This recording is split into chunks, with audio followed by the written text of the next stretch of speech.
ലോകത്ത് എപ്പോഴും ഏതെങ്കിലുമൊക്കെ രാജ്യങ്ങൾ തമ്മിലുള്ള സംഘർഷാവസ്ഥ ഇങ്ങനെ നിലനിൽക്കും. ഇപ്പോൾ പശ്ചിമേഷ്യയിൽ സമാധാനം കൈവന്നുവെന്ന് നമ്മൾ കരുതുമ്പോഴാണ് 3 വർഷമായി തുടരുന്ന റഷ്യ ഉക്രൈൻ യുദ്ധം മറ്റൊരു തലത്തിലേക്ക് നീങ്ങുന്നത്. അമേരിക്ക ഇപ്പോൾ ടോമഹോക്ക് മിസൈൽ ഉൾപ്പെടെ ഉക്രൈന് നൽകാനായിട്ട് ചില നീക്കങ്ങൾ നടത്തുന്നു. റഷ്യ എണ്ണയുടെ വിതരണവുമായി ബന്ധപ്പെട്ട് കുറേ പ്രതിസന്ധികൾ നേരിടുന്നു. ഇന്ത്യ ഉൾപ്പെടെയുള്ള രാജ്യങ്ങൾക്ക് മേൽ അമേരിക്ക, യൂറോപ്യൻ രാജ്യങ്ങൾ സമ്മർദ്ദം ചെലുത്തുന്നു, എണ്ണ വാങ്ങരുതെന്ന് പറഞ്ഞിട്ട്. ഈ യുദ്ധം ഏത് തലത്തിലേക്കാവും ഇനി നീങ്ങുക? ഈ റഷ്യ ഉക്രൈൻ വാർ തുടങ്ങിയതിന് ശേഷം ഇത്രയും സങ്കീർണമായ ഒരു സന്ദർഭത്തിലെത്തുന്നത് ഇതാദ്യമായിട്ടാണ്. കാര്യം ഇതിനകത്തിപ്പം ഈ റഷ്യ ഉക്രൈൻ വാർ തുടങ്ങിയതിന് ശേഷം മറ്റ് രാജ്യങ്ങളെയൊക്കെ അത് ബാധിക്കുന്നത് വളരെ പരോക്ഷമായിട്ടായിരുന്നു. ഉദാഹരണത്തിന് ഇപ്പം യൂറോപ്യൻ രാജ്യങ്ങൾ നേരിട്ട് റഷ്യയിൽ നിന്ന് വാങ്ങിയിരുന്നില്ല. പക്ഷേ അത് ഇന്ത്യ വാങ്ങിയിട്ട് ഇവിടെ ശുദ്ധീകരിച്ചിട്ട് മറിച്ചു വയ്ക്കുന്നത്. അപ്പോൾ ഇന്ത്യക്ക് ലാഭമായിരുന്നു. ഇന്ത്യക്ക് വളരെ ലാഭകരമായിരുന്നു. ഈ മറ്റേ സാമ്പത്തികമായിട്ട് നോക്കുകയാണെങ്കിൽ ഈ ഓയിൽ നേട്ടം ഉണ്ടാക്കിയ സമയത്താണ്. പക്ഷെ എന്നാലും ഈ ലോക വിപണിയെ ഇത് ബാധിച്ചിരുന്നില്ല. ഇത് അമേരിക്കയുടെ അറിവോടുകൂടി തന്നെയാണ് ഇന്ത്യ പർച്ചേസ് ചെയ്തിരുന്നത്. അത് ഇന്ത്യയും വെളിപ്പെടുത്തിയിട്ടുള്ള സാധനം. കാരണം എന്ന് വെച്ചാൽ അല്ലെങ്കിൽ ഓയിൽ പ്രൈസിനകത്ത് ഫ്ലക്ച്വേഷൻ വരും. ഓയിൽ പ്രൈസിനെ ഇതുവരെ കാര്യമായിട്ട് റഷ്യ ഉക്രൈൻ വാർ ബാധിച്ചിരുന്നില്ല. അതിൻ്റെ ഒരു പ്രധാനപ്പെട്ട കാരണം എന്ന് പറഞ്ഞാൽ ഇന്ത്യയുടെ ആ ഒരു ഇടപെടലും അതോടൊപ്പം തന്നെ ആ ഓയിൽ സപ്ലൈ മെയിൻറ്റെയിൻ ചെയ്തിരുന്നു. ഏതാണ്ട് ഒരു ദിവസം 50 ലക്ഷം ബാരലാണ് റഷ്യ ഉൽപ്പാദിപ്പിക്കുന്ന ഈ ഓയിൽ ഈ ലോക ഓയിൽ മാർക്കറ്റിലേക്ക് കയറ്റി വിടുന്നത്. അപ്പോൾ ഒറ്റയടിക്ക് 50 ലക്ഷം ബാരൽസ് അതിനകത്ത് മാറുകയെന്ന് പറഞ്ഞു കഴിഞ്ഞാൽ സ്വാഭാവികമായിട്ട് ഓയിൽ പ്രൈസ് കൂടി. ഇപ്പം തന്നെ ഈ അനൗൺസ്മെൻറ്റ് വന്നതിന് ശേഷം 7% ബാരലിന് പുറത്തുള്ള വില വർദ്ധിച്ചിരിക്കുന്നത്. അപ്പോൾ ഇത് ഇപ്പോൾ വളരെ കർശനമാക്കി. ഇപ്പോൾ ഉദാഹരണത്തിന് ഇന്ത്യയെ ബാധിക്കും, ചൈനയെ ബാധിക്കും. ചൈനയ്ക്ക് അതിനകത്ത് മാറി നിൽക്കാൻ പറ്റത്തില്ല. കാരണം ഈ റഷ്യയിലെ പ്രധാനപ്പെട്ട 2 കമ്പനികൾക്കാണ് ഇത് ബാധിക്കുന്നത്. ഒന്ന് റോസ്നെഫ്റ്റും ഒന്ന് ലൂക്കോയിലും. അപ്പോൾ ഇവരുമായിട്ട് ഏതൊക്കെ കമ്പനികളിൽ ഇപ്പോൾ ചൈന ഈ കമ്പനികൾ ഡീൽ ചെയ്യുകയാണെങ്കിൽ ചൈനയ്ക്ക് ഇത് ബാധിക്കും. ഇപ്പോൾ ഇത്രയുമൊക്കെ നടക്കുന്നെങ്കിൽ പോലും ഈ രാജ്യങ്ങളൊക്കെ തമ്മിൽ ഇപ്പോഴും കൊടുക്കൽ വാങ്ങൽ നടന്നുകൊണ്ടിരിക്കുകയാണ്. ഇപ്പോൾ റഷ്യയിൽ നിന്ന് തന്നെ ഇപ്പോഴും അങ്ങോട്ടൊക്കെ പോകുന്നുണ്ട് സംഗതി. അതൊക്കെ വളരെ നിയന്ത്രിതമായ പ്രോഡക്ട്സിൻ്റെ കാര്യങ്ങളിലാണ്. അപ്പോൾ ഈ രാജ്യങ്ങളെല്ലാം തമ്മിൽ ഇപ്പോൾ ഇത് അങ്ങോട്ടേക്ക് നടന്നുകൊണ്ടിരിക്കുകയാണ്. അതുകൊണ്ടാണ് ഈ സാങ്ഷൻ എന്ന് പറയുന്ന ഏറ്റവും വലിയൊരു ആയുധം അവർ പ്രയോഗിക്കുന്നത്. ഇപ്പോൾ ചൈന ഇപ്പം ഈ റോസ്നെഫ്റ്റിൽ നിന്നും ലൂക്കോയിൽ നിന്നും ഓയിൽ വാങ്ങിയാൽ തീരുമാനിച്ചു കഴിഞ്ഞാൽ ഈ ചൈന ഇടപാട് നടത്തുന്ന അമേരിക്കയിലെ കമ്പനികളുണ്ട്. അപ്പോൾ അവരുമായിട്ട് അവർക്ക് ഡീൽ ചെയ്യാൻ പറ്റത്തില്ല. ചൈനയുടെ ആ ഒരു സാങ്ഷൻ, അമേരിക്ക ഉപരോധം ഈ 2 കമ്പനികളായിട്ട് ആരെല്ലാം ബന്ധപ്പെടുന്നുവോ അവർക്കെല്ലാം ഉപരോധം വരും.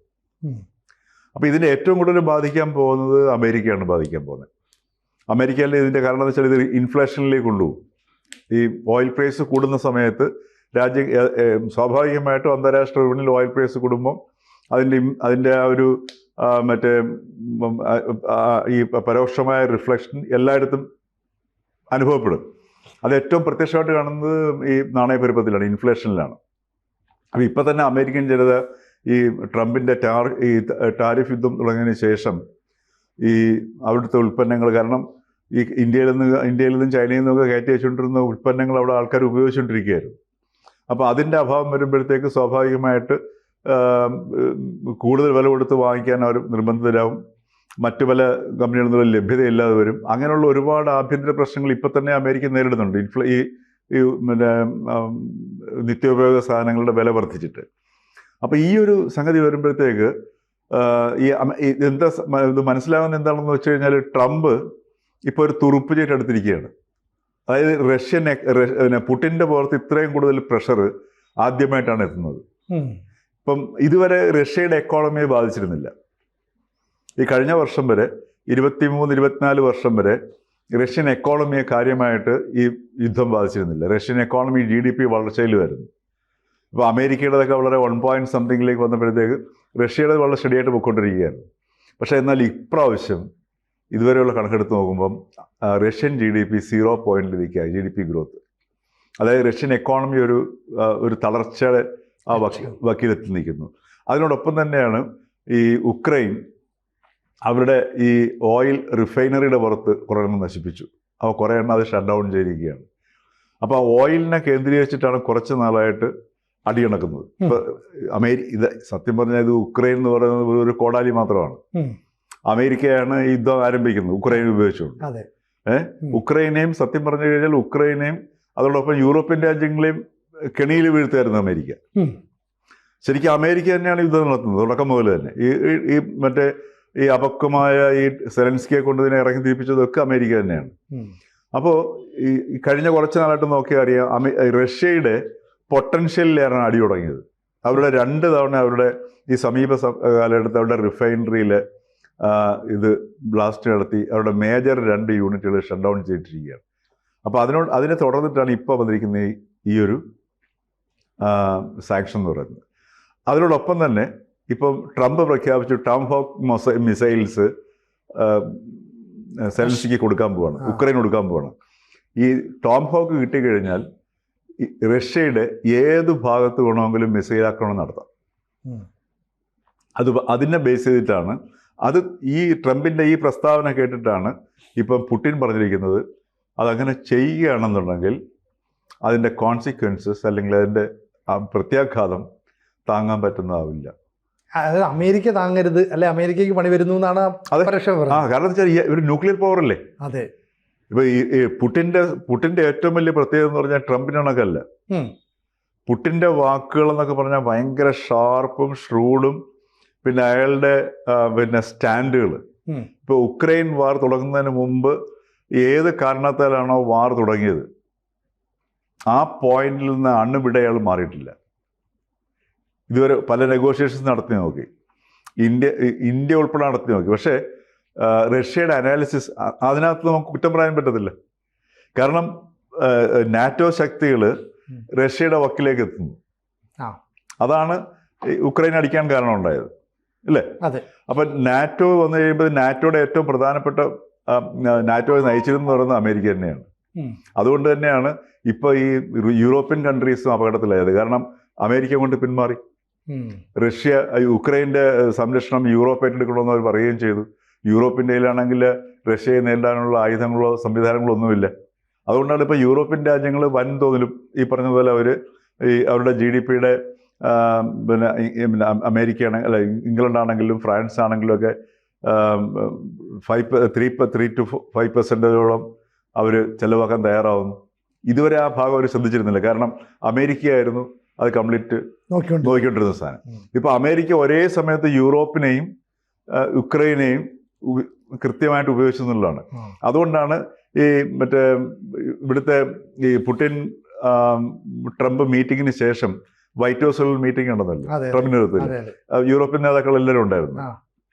അതിനകത്ത് JD വാൻസ് വ്യക്തമായിട്ട് പറഞ്ഞു ഉക്രൈൻ യൂറോപ്പിനോട് ചേർന്ന് നടക്കുന്ന സ്ഥലമാണ്, യുക്രൈൻ്റെ സംരക്ഷണം യൂറോപ്പ് എടുത്തോളാം, ഞങ്ങൾക്ക് പറ്റത്തില്ല. അപ്പോൾ പക്ഷേ ഇപ്പോൾ ഈ ടോമഹോക്ക് മിസൈലൊക്കെ നൽകുമെന്ന് പറയുമ്പോൾ ഇപ്പോൾ റഷ്യ ഇപ്പോൾ അടുത്ത കാലത്ത് ചെയ്തതെന്ന് പറഞ്ഞാൽ അവിടുത്തെ മിസൈലുകൾ അല്ലെങ്കിൽ ഈ ആണവ ആയുധങ്ങളൊക്കെ തന്നെ കൃത്യമായിട്ട് പരീക്ഷിക്കുന്നു. എന്നിട്ട് പുടിൻ അത് തൻ്റെ ഓഫീസ് മുറിയിൽ ഇരുന്നിട്ട് നിരീക്ഷിക്കുന്നു. അപ്പം ഈ ആണവായുധങ്ങൾ പെട്ടെന്ന് എന്തിനു പരീക്ഷിക്കുന്നു? അന്തർവാഹിനിയിൽ ഉപയോഗിക്കുന്ന ആണവായുധങ്ങൾ, വ്യോമസേന ഉപയോഗിക്കുന്ന ആണവായുധങ്ങൾ, ഇതൊക്കെ തന്നെ പരീക്ഷിക്കുന്നു എന്ന് പറയുമ്പോൾ ചില സംശയങ്ങൾ നിലനിൽക്കുന്നു. അതാണ് ഞാൻ ഫ്ലാഷ് പോയിന്റ് എത്തിയെന്ന് പറയുന്നത് സാധനം. ഇപ്പം രണ്ടായാലും ഇപ്പം ഇന്ത്യ ഉൾപ്പെടെയുള്ള ലോകരാജ്യങ്ങൾ ഇത് നേരിടാൻ പോവുകയാണ് ചെയ്യുന്നത്. അതുകൊണ്ടാണ് പുടിൻ പറഞ്ഞത് ഈ ന്യൂക്ലിയർ പവറാണ് പ്രത്യാഘാതങ്ങൾ ഉണ്ടാവുമെന്ന് പറയുന്നത്. അപ്പോൾ ഈ പുടിൻ ഇനി പ്രവർത്തിക്കാതിരിക്കാൻ നിവർത്തിയില്ല. കാരണം റഷ്യയുടെ എക്കോണമി ഒരു തകർച്ചയുടെ വക്കിലെത്തി നിൽക്കുകയാണ് ചെയ്യുന്നത്. അപ്പോൾ ഫ്രസ്ട്രേറ്റഡ് ആണ്. ആ ഫ്രസ്ട്രേഷനും ആങ്കറും കൂടെ ഒന്നിച്ചിട്ടാണ് പുടിൻ ഇപ്പോൾ പ്രകടിപ്പിച്ചിരിക്കുന്നത്. അതേസമയത്ത് ചർച്ചയ്ക്ക് എപ്പോഴും തുറന്നിട്ടിരിക്കുകയാണ്. പുടിൻ്റെ നിലപാടിനകത്ത് 1% പോലും മാറാൻ തയ്യാറല്ല. അവിടെയാണ് പുടിനും ട്രംപും തമ്മിലുള്ള വ്യത്യാസം എന്ന് പറയുന്നത്. പിന്നെ ഉക്രൈൻ്റെ 1/5 ഭാഗം ഇപ്പോൾ റഷ്യയുടെ കയ്യിലാണ്. മനസ്സിലായില്ലേ? അപ്പം ഇങ്ങനെയൊക്കെയുള്ള യാഥാർത്ഥ്യങ്ങൾ വെച്ചിട്ട് ഈ പുടിൻ ഈ പറഞ്ഞതുപോലെ എന്തെങ്കിലും ഒരു പ്രകോപനം ഉണ്ടാവുകയാണെന്നുണ്ടെങ്കിൽ, കാരണം നെക്സ്റ്റ് സ്റ്റേജിലേക്ക് പിടിച്ചു നിൽക്കാൻ പറ്റാത്തൊരവസ്ഥയിലേക്ക് വന്നു പുടിൻ റഷ്യക്ക്. അപ്പോൾ ആ ഒരു പ്രഷർ കൊണ്ട് പുടിനെ അല്ലെങ്കിൽ എന്താ പറയുക കീഴ്പ്പെടുത്താമെന്നാണ് ട്രംപ് വിചാരിക്കുന്നത്. പക്ഷെ അതിന് പുടിൻ തയ്യാറാവില്ല. അങ്ങനെ വരുമ്പോഴാണ്, മാത്രമല്ല ഇപ്പോൾ ചൈനയെ ബാധിക്കുന്നുണ്ട് ഈ സാങ്ഷൻസ്, ഇന്ത്യയെ ബാധിക്കുന്നുണ്ട്, എല്ലാ രാജ്യങ്ങളെയും ബാധിക്കുന്നുണ്ട്. അപ്പോൾ ആ സമയത്ത് ഏത് ലെവലിലേക്ക് ഇത് പോകും എന്ന് പറയാൻ പറ്റത്തില്ല. മാത്രമല്ല ഈ ഫ്രസ്ട്രേഷനാണ് പൊട്ടിത്തെറിയുടെ ഒരു സ്റ്റേജ് എന്ന് പറയുന്നത്. അപ്പോൾ പുടിൻ ഫ്രസ്ട്രേഷനിലേക്ക് എത്തുകയാണെന്നുണ്ടെങ്കിൽ അത് വലിയൊരു പ്രത്യാഘാതത്തിലേക്ക് പോകും. അപ്പോൾ അതിലേക്കാണ് ഇപ്പം ട്രംപിൻ്റെ നടപടികൾ നീക്കിക്കൊണ്ടിരിക്കുന്നത്. അപ്പോൾ അത് ശരിക്കും പറഞ്ഞാൽ ഇപ്പം യുക്രൈൻ റഷ്യ വാദം തുടങ്ങിയതിന് ശേഷം ഈ ഒരു പോയിന്റിലേക്ക് എത്തുന്നത് ആദ്യമായിട്ടാണ്.